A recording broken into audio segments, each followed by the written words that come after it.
Hi guys, this is Nikki with Homegrown School. Today I'm going to talk to you guys about summer curriculum and why you even want to work with your kids during the summer. So you hear parents and teachers all the time, like, you need to work with your kids during the summer. They need to keep reading and reading and reading. And that is huge. Reading is a big one.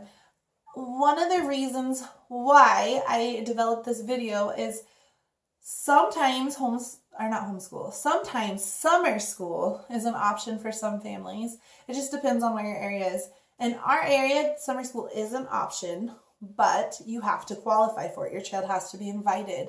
My daughter has not been invited the last 2 summers, which was my main motivation for creating a summer curriculum, because there's a lot of studies that are out there that say if a child isn't worked with during the summer, they lose a lot of their knowledge from the previous school year, which is such a bummer. And that doesn't necessarily mean that your child won't catch up once they start, but if you can give your kid a little bit of a head start at the beginning of the year when they have a new teacher that they're adjusting to and maybe new friends and new situations, then why not do it? Totally, right? So the other reason I like to do my own curriculum instead of like a summer school is we're a super busy family. My daughter has competitive gymnastics practice she does during the summer and theater, and she likes to go to the lake and hiking. And when I have my own curriculum, I get to decide when it happens. So let's go ahead and get started.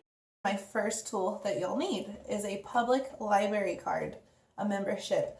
This will allow you to not have to buy all of your reading material. I do like to have reading material that is my daughter's, that belongs to her, so she can be proud and be like, I read this book.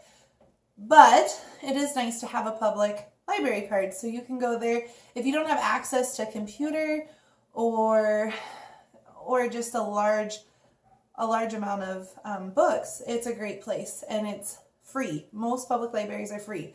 Also, at that public library, you'll also find a list of activities. Most public libraries, even our small town library, has a great list of activities that go on during the school year. The writing box. This is super easy. I don't buy a new box. I try to not spend a ton of money and reuse. So this is the box that my daughter used all last year in her classroom. Her teacher was awesome and sent it home with her. And so then I just redesigned it so it works for us. So the first thing in this magic box are several already sharpened pencils. Because if they're already working on a project, the worst thing is a pencil break. And then they're like, I need to sharpen it. And I don't know about your children, but my daughter, it would take 20 minutes to sharpen a pencil because it's fun. And there's a pencil sharpener in here if needed. But like I said, it's good if you have quite a few sharp pencils. So they just reach in and grab it, especially if they're doing a writing thing, a creative writing thing. You don't want them to have to stop. Then the next thing that I like to have in the box is a highlighter. This is more for me than for my daughter. Sometimes there's activities that they can use a highlighter, but this is right here, so when I'm helping her with something and I need a highlighter, it's already in her box, and I don't have to go look through 100 drawers. Where's my highlighter? Then a pen. Sometimes I use it, sometimes she does. A big fat eraser, because we all know, like, look. Well, this one doesn't even have an eraser because she chewed it. So we all know how those little flimsy erasers are. They pop off. So big fat eraser. This lasted her all school year, so it'll probably last her another 2 years. And then I already showed you the pencil sharpener. So that's the writing box. Super simple, nothing extra. If you have preschoolers or kindergartners, you probably want to toss a glue stick and scissors into it, because a lot of their stuff will require cutting out and gluing. We're working on second grade stuff. Not a ton of it does. I have most of that stuff in her art room, so she can go grab it if she needs it. The next tool we're going to talk about are a couple composition books. I like to have these around. They're pretty cheap. They're about $1 to $2. I title them with different subjects so that I can just say, hey, Avely, go grab your spelling book, and she knows it's this blue one. So this spelling book is used for lots of different things. I'll talk about in other videos how to create a spelling list for summer and how to learn those words and why to even do it. Then the next composition book, this one is our math one. I have other tools that teach different ideas and thoughts on math, but sometimes like the one worksheet or the one thing that covers it isn't enough, and so we go into here and we break it down a little bit more. Again, future videos, break down those subjects more. Then this book is a special one. It actually has, if you look at it, the bigger lines. Let's see. Can you see that? It has bigger lines. So I am working with a future second grader. It's appropriate for her to have the bigger lines. It depends on what grade your child's in. When you're working on writing techniques, you want the bigger lines for creative writing. These are great when you're not working on their writing and you just want to try to get something out. This is more focused on handwriting. So this is an awesome one. This is called Primary Journal, and I actually found these on Amazon.